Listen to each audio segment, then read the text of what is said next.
Hola, sean todos bienvenidos, hermanos y amigos en Cristo, a estos estudios bíblicos cristianos. Les agradecemos que nos estén acompañando y les bendecimos en el nombre de nuestro Señor Jesucristo. Vamos a estudiar juntos la palabra de Dios y que Dios edifique nuestro corazón, igualmente nos ayude a elevar más nuestro espíritu para estar cada día más cercano a Él y vivir mayormente en santidad. Como ustedes saben, hemos estado estudiando los libros de los Salmos. Estamos estudiando el libro número 2, que se conoce como Sefer Sheni. Estamos estudiando Salmo 51, que se conoce con las letras Nun Aleph del alfabeto hebreo. Y el Salmo 51 contiene 19 versículos bíblicos que vamos a estudiar en 5 grandes temáticas. Para quienes no me conocen, mi nombre es Luis Enrique Gutiérrez, soy su hermano en Cristo, estoy a sus órdenes. Antes de iniciar, me gustaría por favor invitarle a que oráramos juntos. Gracias, Padre Celestial bendito. Amado Señor, te amamos, bendecimos, honramos, glorificamos. Te damos todo el honor y toda la honra, Señor. Sabemos que nos vamos a confrontar el día de hoy con nuestro pecado, con esa nube negra que muchas veces aparece en nuestra mente, en nuestro cuerpo, con esas grandes cantidades de tentaciones, Señor. Ayúdanos a que a través de la sangre de Cristo podamos nosotros llegar al arrepentimiento y poder ser vestidos de ropas blancas. Te pido, Padre Celestial, que si algún pecado oculto hay entre nosotros, Señor, que sea también revelado para que nosotros podamos pedir el perdón correspondiente a la falta que estamos cometiendo. Ayúdanos, Señor, a caminar cada día más en esa puerta angosta, Señor, para que podamos ver tu luz admirable, Señor. Ayúdanos a ir paso a paso en santidad. Te pido, Padre Celestial, por cada uno de los hermanos, que si algo tienen también, Señor, les ayudes a reconocer, lávalos, para que con la sangre de Cristo ellos también sean limpios para ti, Padre Celestial. Te pido que su corazón esté dispuesto no solamente a escuchar la exhortación que tiene este salmo, sino también a ejecutar ese consejo hermoso que nos da de buscarte, Señor, en equilibrio a ti, a través de ese perdón que tú nos das, a través de esa misericordia que tú tienes, y que podamos creer en fe, que no necesitamos hacer nada más que ir a ti, Señor, a tu trono celestial y pedirlo. En fe, Señor, que tú nos vas a salvar, que tú nos vas a limpiar y que vamos a estar blancos como la nieve, Señor. Gracias, Padre Celestial, porque sabemos que todo esto lo obtenemos a través de nuestro Señor y Salvador Cristo Jesús. Te pido, Padre Celestial, también para que cada uno de los hermanos que escuchen también sean dotados con ese conocimiento que es requerido, para que también lleven a otros esa exhortación y puedan ser confrontados con su pecado, Señor. Porque es la única forma de acercarnos a ti, porque sabemos que si no vamos caminando en santidad, tu santidad no puede acercarse a nosotros, Señor. Ayúdanos, Señor, a no estar rechazados, a estar siempre aceptos a ti, Padre Celestial. Gracias, Señor. Ayúdanos con este estudio también. En nombre de Cristo Jesús te pido que nos acompañes, Padre Celestial, con tu palabra, que nos acompañes con denuedo, pero especialmente, Señor, con tu consejo. Gracias, Señor, por todo lo que nos vas a dar hoy. Te lo pido todo en el nombre de tu Hijo amado Cristo Jesús. Amén, amén y amén. Permítame iniciar con una pequeña introducción del Salmo número 51. El Salmo 51 es el corazón de las rogativas de penitencia y contrición. Enseña los más profundos sentimientos del arrepentimiento, las súplicas por perdón, purificación y renovación interior de toda la Biblia. El Salmo 51 describe la dinámica entre el hombre pecador arrepentido y el perdón otorgado por Dios, así también como el proceso de restauración. El pecador, con la confesión y convicción del pecado, recibe el perdón y la misericordia de parte de Dios. Posteriormente, la restauración y la guía del Espíritu Santo de Dios vendrán a la persona para que no camine o se desvíe de los pasos que tú has designado para la santidad de tus hijos y de tu pueblo. En el Salmo 51, parte del mismo evento que el Salmo 32, el adulterio de David con Betsabé y la planeación de la muerte de Urías, el esposo de ella. Este evento es mencionado por lo menos 3 veces en la Biblia, con lo cual debe destacarse que Dios está puntualizando estas acciones por alguna forma, Dios las está poniendo a la vitrina para que las veamos de una manera clara y sin ninguna cobertura. Inmediatamente entendemos que debemos de cuidar nuestros ojos y nuestro corazón para no caer en adulterio o fornicación y, lo que es peor, en el asesinato como opción. En relación con su clasificación en el Salterio, el Salmo 51 es uno de los cantos o poemas llamados penitenciales. Como se había mencionado anteriormente, en este grupo se incluyen también los Salmos 6, 32, 38, 102, 130 y 143. Martín Lutero llamó al Salmo 51 un salmo paulino, y en esta categoría también incluía al Salmo 32 y al Salmo 143. Con estos salmos Lutero enseñaba a sus alumnos que el perdón del pecado depende de la misericordia de Dios y se recibe únicamente por fe y no por medio de las obras o por el perdón de otros hombres. Otro dato interesante es que el Salmo tiene tres palabras del hebreo, pesat, abón y hatat, que comúnmente son traducidas por transgresión, iniquidad y pecado al español. Es decir, incluye las tres principales niveles de ofensas a Dios. Estas palabras solo las vamos a encontrar del versículo número 1 al 13, después no se vuelve a mencionar ninguna de ellos. Esto hace pensar que el salmista ha recibido el perdón de Dios y está listo para la restauración, y esto lo podemos ver del versículo 14 al versículo 17. En la tradición israelita, el Salmo 51 es conocido como el grito de un penitente, la vía del arrepentimiento o las puertas del arrepentimiento. El Salmo 51 es utilizado para determinar 20 principios del arrepentimiento bíblico que en este corto tiempo no podemos abordar. Puede entenderse en general que el Salmo 51 es una vía para restablecer el orden perfecto de las cosas y especialmente nuestra relación con Dios. El arrepentimiento es el equilibrio perfecto cuando se realiza con un corazón quebrantado y humillado ante Dios. El elemento a destacar es que el verdadero arrepentimiento es presentado a Dios con la misma energía e intensidad emocional que cuando cometemos el pecado. Es decir, la misma intensidad y fuerza, pero de manera inversa. Esto obviamente tiene que diferenciarse de remordimiento y sentimiento de culpas que no son formas de arrepentimiento. Le pido por favor entonces ahora que me acompañe a los aspectos generales del Salmo. Y vamos a ver lo primero. El autor es David. La fecha.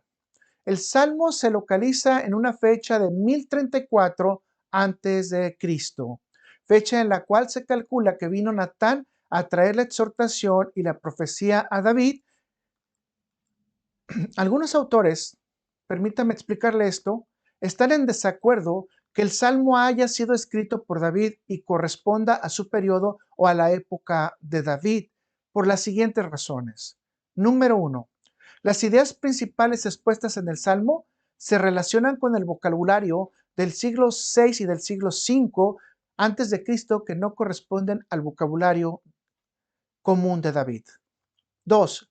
El rechazo a los sacrificios aparentemente ocurre durante la época de Isaías. 3. La actitud de un nuevo comienzo también es incluida en la Biblia o en los libros históricos después del exilio.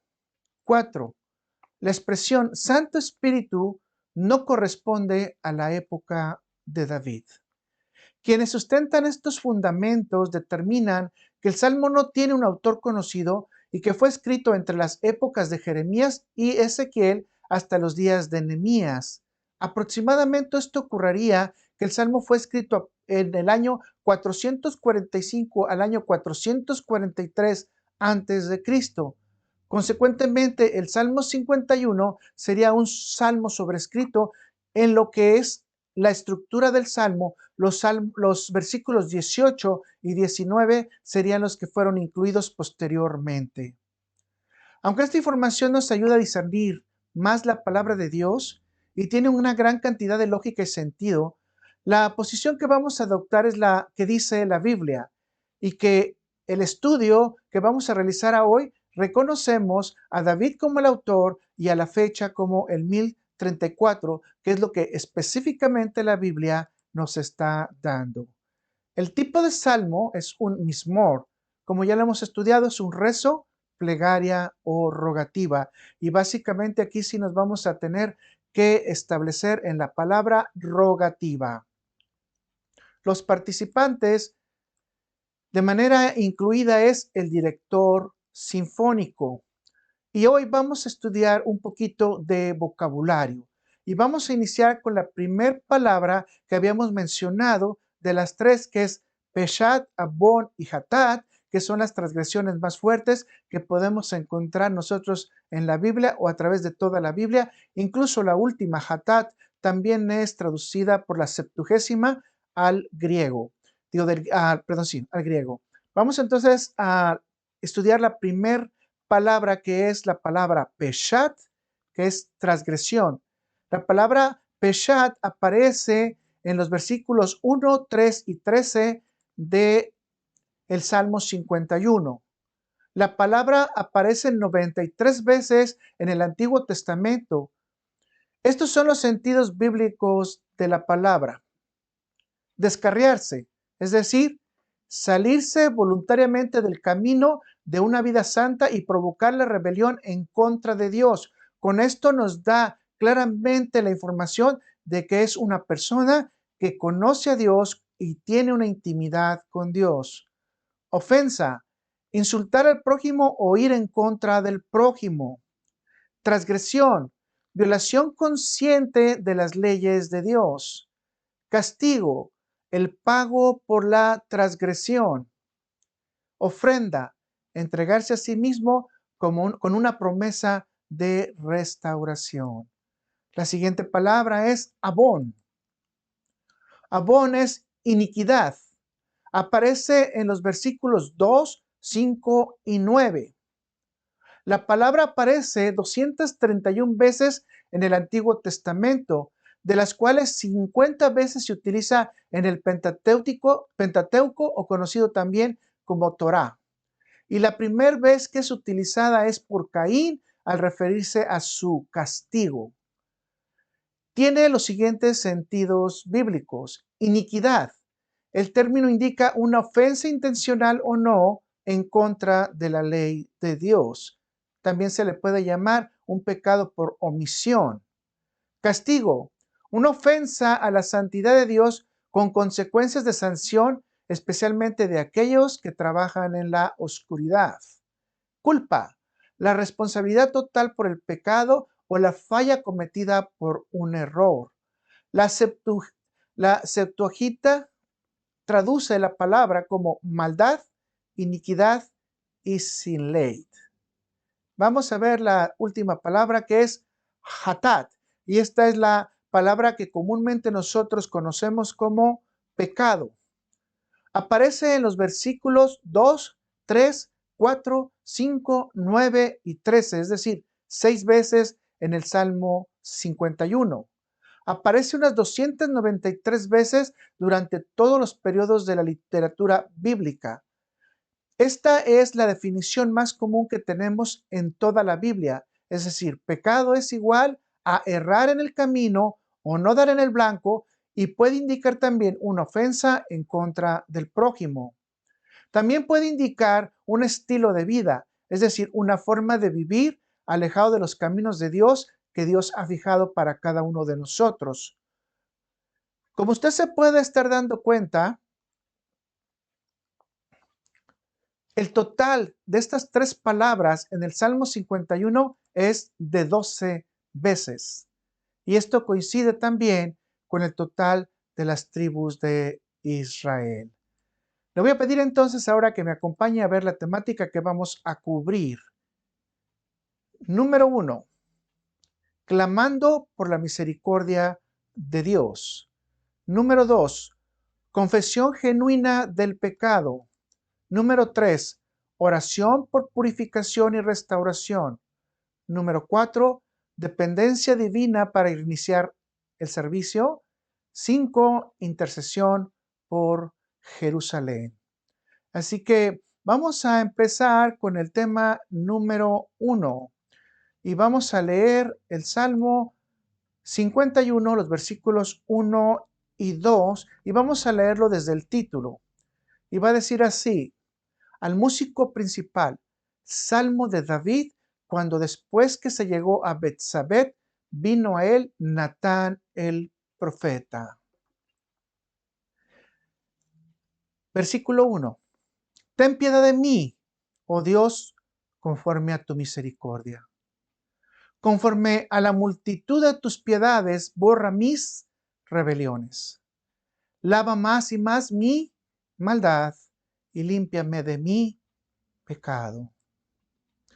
David está suplicando por misericordia conforme al amor que Dios promete a su pueblo. Así que David acude a la presencia de Dios para implorar su piedad, para suplicar que sus rebeliones sean borradas y para solicitar ser lavado de su maldad y limpiado de sus pecados. El versículo 1 podemos entenderlo con mayor claridad si hacemos un comparativo con referencia a la enseñanza de Jesús a sus discípulos entre el fariseo y el publicano. Jesús destaca la actitud del publicano. Vamos a leer Lucas capítulo 18, versículos 13 y 14. Mas el publicano, estando lejos, no quería ni aun alzar los ojos al cielo, sino que se golpeaba el pecho diciendo: Dios, sé propicio a mí, pecador. Rápidamente, esto es una confesión real de pecado. 14. Os digo que éste descendió a su casa justificado antes que el otro, porque cualquiera que se enaltece será humillado, y el que se humilla será enaltecido. La actitud es de total humillación por las transgresiones cometidas. Así que la Biblia nos enseña que de la misma intensidad que cometemos el pecado, sería la misma intensidad con la que nos tenemos que mostrar a Dios. El extra que Jesús nos enseña es la confirmación de que este tipo de actitud Dios lo está escuchando y Dios lo está observando y extiende su misericordia justificando al pecador arrepentido.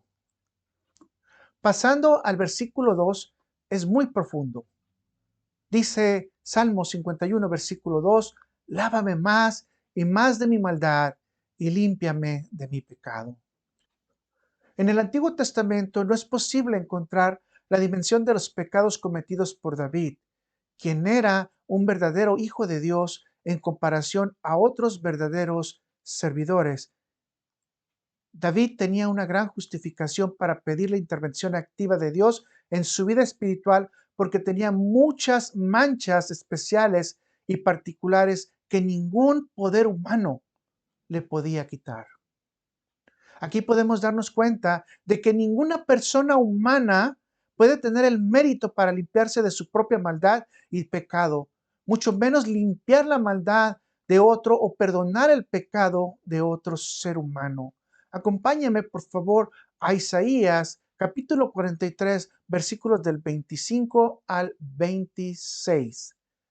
Dice: yo, está hablando Dios, yo soy el que borro tus rebeliones por amor de mí mismo, y no me acordaré de tus pecados. Hazme recordar, entremos en juicio juntamente, habla tú para justificarte. David muestra la necesidad de la reconciliación por el único medio posible, el ser limpiado por la intervención de Dios de cualquier transgresión que él haya hecho. Y esto nos da como enseñanza que nosotros tenemos que hablar, como lo dice la referencia bíblica, expresar con nuestra boca la transgresión que hemos hecho para empezar con el proceso de arrepentimiento y también empezar a adquirir el perdón. Usando un lenguaje metafórico para ilustrar esto, diríamos que El pecado deja una mancha en las vestiduras blancas del alma del transgresor que solo el jabón del perdón de Dios puede quitar. Te lo vuelvo a compartir.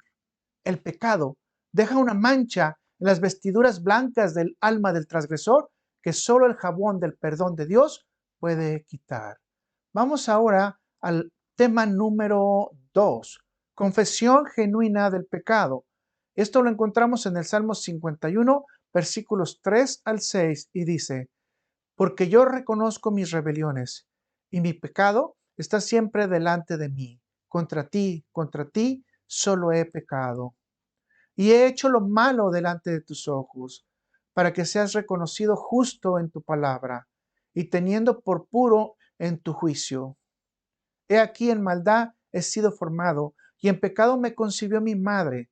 He aquí tú amas la verdad en lo íntimo, y en lo secreto me has hecho comprender la sabiduría. De manera paralela, en la parábola conocida como el Hijo Pródigo, contada por Jesús, el Hijo perdido expresa la misma frase que en el versículo número 4. Vamos a leerla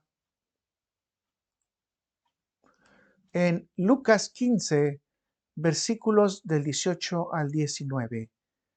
Y dice: me levantaré e iré a mi padre y le diré: Padre, he pecado contra el cielo y contra ti. Ya no soy digno de ser llamado tu hijo. Hazme como a uno de tus jornaleros. Como se puede observar, el hijo perdido reconoció sus rebeliones y pecados. En el orden de reconocer su pecado, el hijo perdido dice que primero pecó contra el cielo y después pecó contra el prójimo, es decir, ofendió a Dios y al prójimo que se representa en su padre. Estos son los dos pasos secuenciales que deberíamos de tomar conforme a la Biblia para pedir perdón. Sin embargo, David en el versículo 4 expresa claramente dos veces que solo contra Dios pecó. David dice: contra ti solo he pecado. Entonces, ¿por qué David no reconoció su ofensa en contra del prójimo? David había cometido adulterio con la mujer de Urías. Spurgeon dice: es un pecado que involucra mucha infelicidad para otros seres, además de las personas que lo cometen. Es un pecado que, aunque los culpables se arrepientan, no puede revertirse. Es por completamente un crimen sumamente repugnante y atroz contra Dios y contra el hombre, y quienes lo han cometido en verdad necesitan ser lavados. David dio la orden a través de una carta de enviar a Urías a lo fuerte de la batalla sabiendo que perdería la vida. Esto lo convierte en cómplice de complot por asesinato.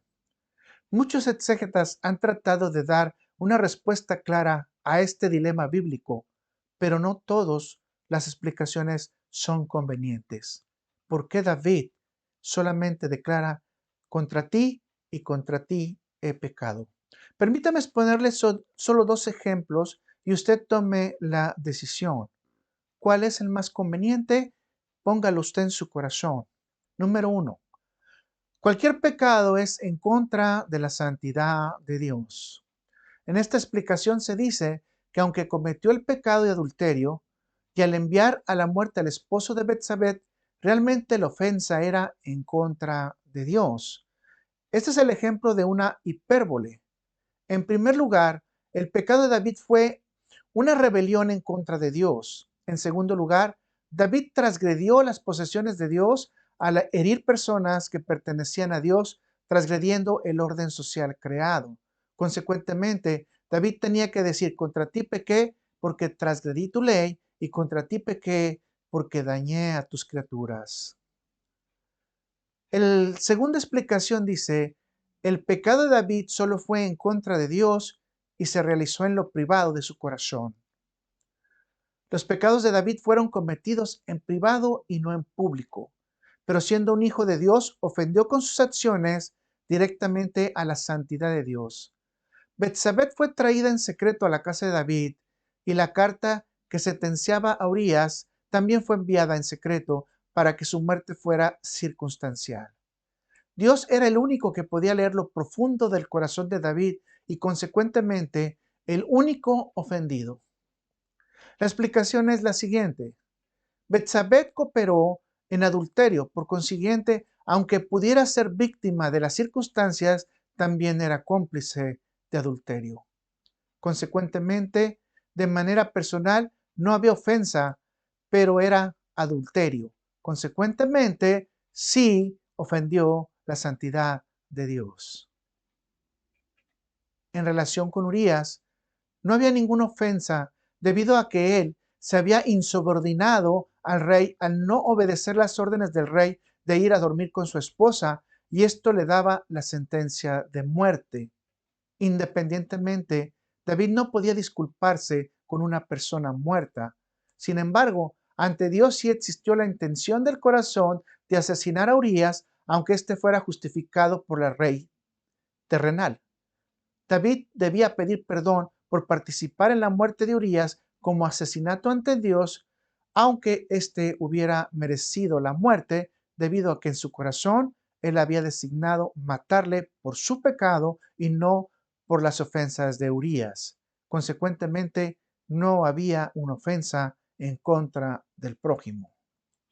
Usted puede decir, ¿cuál es la mejor explicación para usted? Hay como 10 explicaciones más. Sin embargo, la seguridad que se tiene es que siempre que se comete pecado, hay una ofensa en contra de Dios, principalmente antes que al prójimo.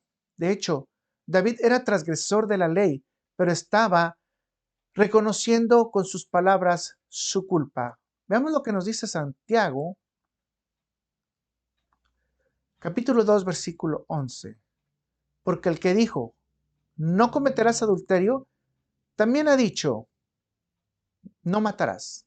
Ahora bien, si no cometes adulterio, pero matas, ya te has hecho transgresor de la ley.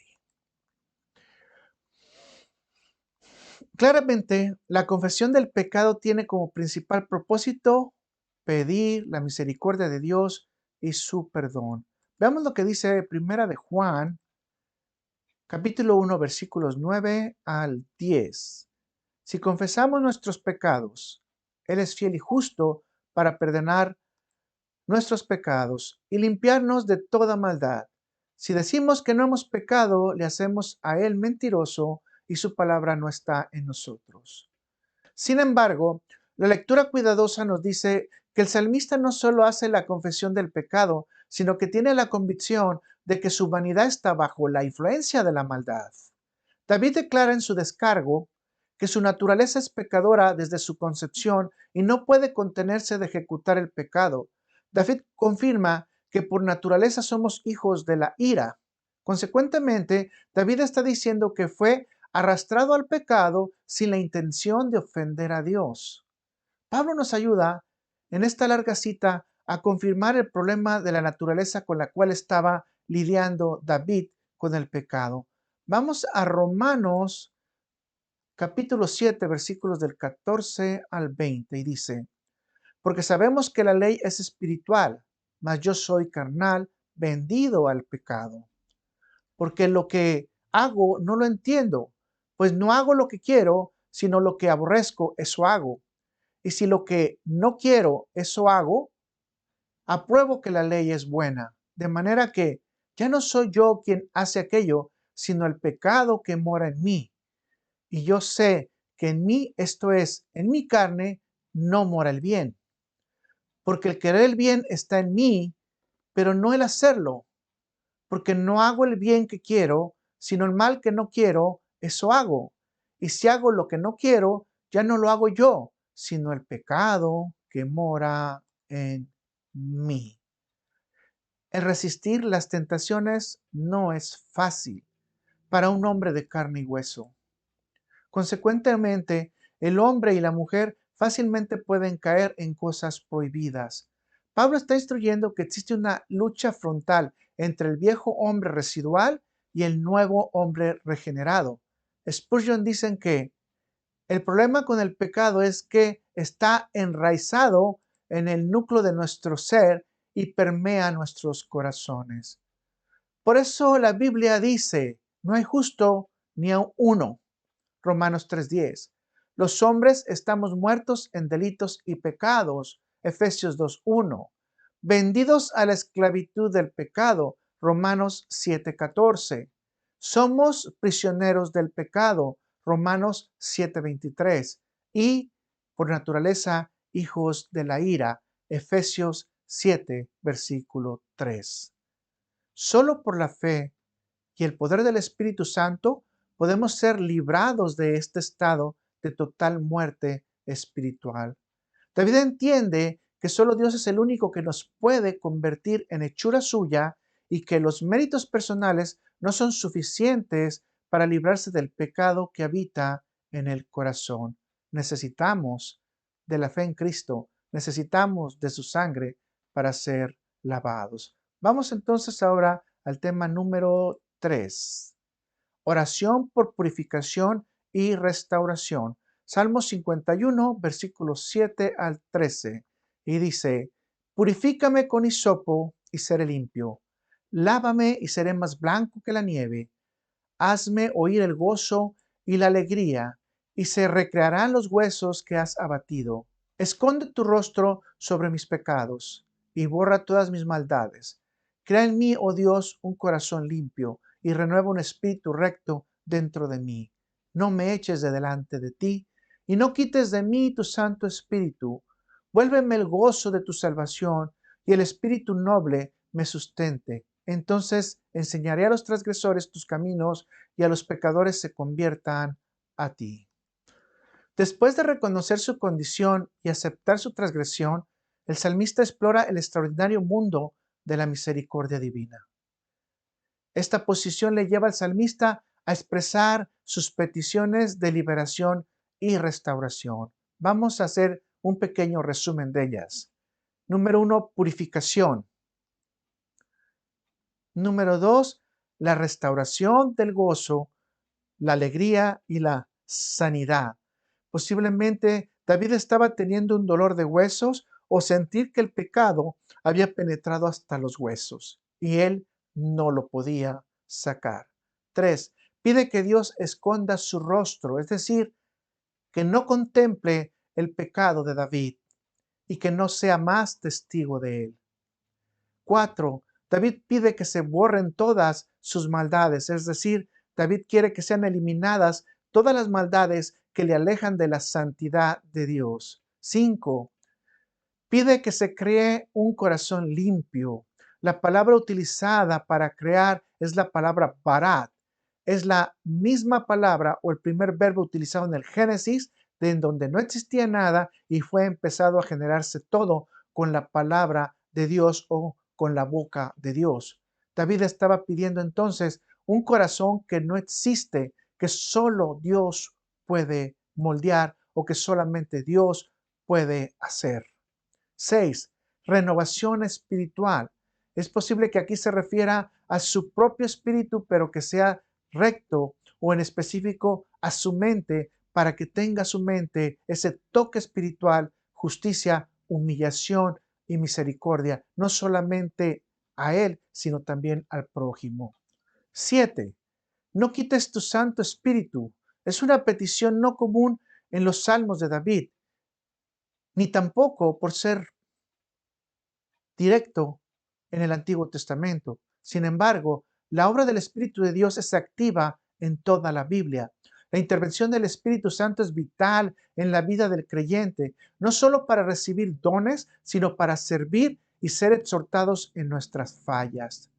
Todo esto puede tener mucha claridad con la siguiente referencia. Vamos a leer a Ezequiel capítulo 36, versículos 25 y 27. Esparciré sobre vosotros agua limpia, y seréis limpiados de todas vuestras inmundicias, y de todos vuestros ídolos os limpiaré. Os daré corazón nuevo, y pondré espíritu nuevo dentro de vosotros, y quitaré de vuestra carne el corazón de piedra, y os daré un corazón de carne, y pondré dentro de vosotros mi espíritu, y haré que andéis en mis estatutos, y guardaréis mis preceptos, y los pongáis por obra. De acuerdo con el salmista, el Espíritu de Dios tiene el poder y la capacidad de producir en el interior de las personas sentimientos de rectitud, nobleza y felicidad. Esta afirmación teológica es base para el desarrollo de la teología del Espíritu Santo, según se pone en manifiesto en el Nuevo Testamento. El salmista termina con una promesa en respuesta a la misericordia de Dios que ha recibido: enseñar a los transgresores y pecadores el camino de la restauración divina, para que los malos se conviertan de sus maldades a acciones y peticiones de perdón y sean también perdonados y alcancen la misericordia de Dios. Esta es una respuesta de gratitud y de compromiso. Es importante entender que David no está buscando con esto una paga por el favor inmerecido que ha recibido de parte de Dios, sino simplemente lo está haciendo por agradecimiento. Vamos a ver el tema número 4: dependencia divina para reiniciar el servicio. Salmo 51, 14 al 17. Líbrame de homicidios, oh Dios, Dios de mi salvación. Cantará mi lengua tu justicia. Señor, abre mis labios y publicaré mi boca tu alabanza. Porque no quieres sacrificio, que yo lo daría. No quieres holocausto. Los sacrificios de Dios son el espíritu quebrantado, al corazón contrito y humillado, no despreciarás tú, oh Dios. El conjunto de versículos que incluían las diversas formas de pecado, transgresión, iniquidad o culpa han terminado. Ahora David muestra la otra cara de la moneda. El salmista David está pidiendo algo extraordinario: que no se vuelva a presentar la oportunidad de cometer homicidios. Agrega que su boca proclamará en cantos la justicia de Dios. Isaías nos ayuda a clarificar esta parte. Vamos a leerlo en Isaías 12, versículos del 1 al 3. En aquel día dirás: cantaré a ti, oh Jehová, pues aunque te enojaste contra mí, tu indignación se apartó y me has consolado. He aquí, Dios es salvación mía. Me aseguraré y no temeré, porque mi fortaleza y mi canción es Jehová, quien ha sido salvación para mí. Sacaréis con gozo aguas de las fuentes de la salvación.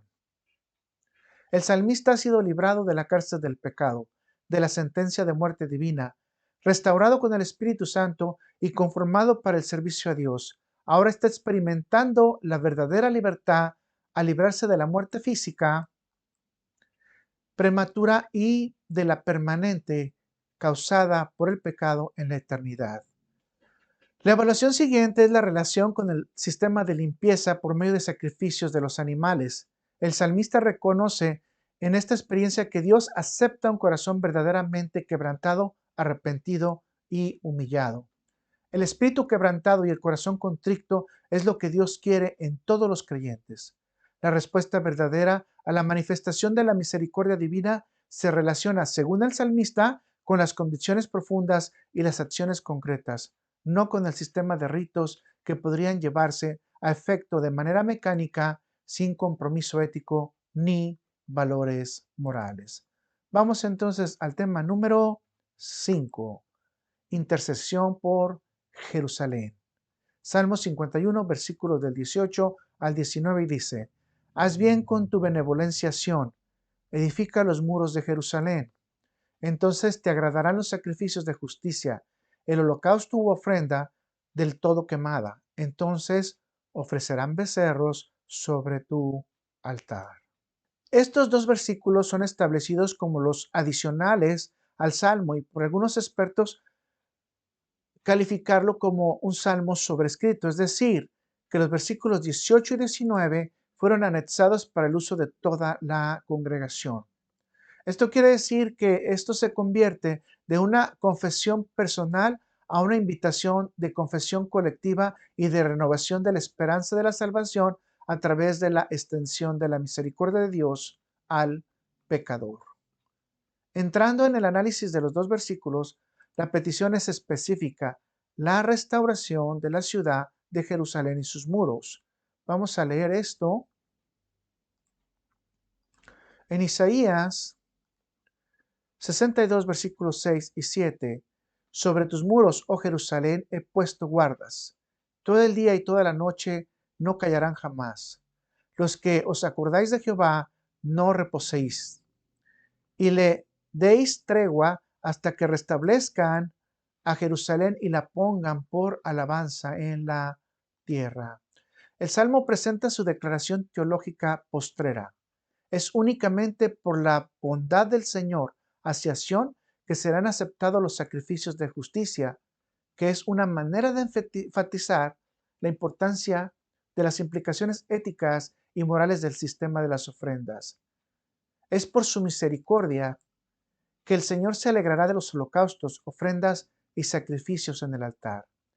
Los temas y las ideas que se articulan en el Salmo 51 son un antecedente al ministerio de Jesucristo y a las actividades que serán practicadas en la iglesia. Enumeramos las que se relacionan con la práctica actual de la iglesia según Pagán. 1. Petición, versículo 1. 2. Limpieza, versículo 2. 3. Confesión, versículo 3.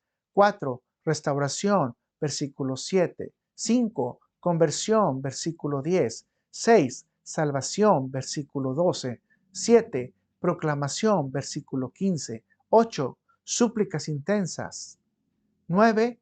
La otorgación del perdón a través del sacrificio de nuestro Señor y Salvador Jesucristo, que este obviamente es el fundamento de la misericordia divina y el proceso real del arrepentimiento y el perdón del ser humano. Me gustaría cerrar con la conclusión que da nuestro Señor Jesucristo.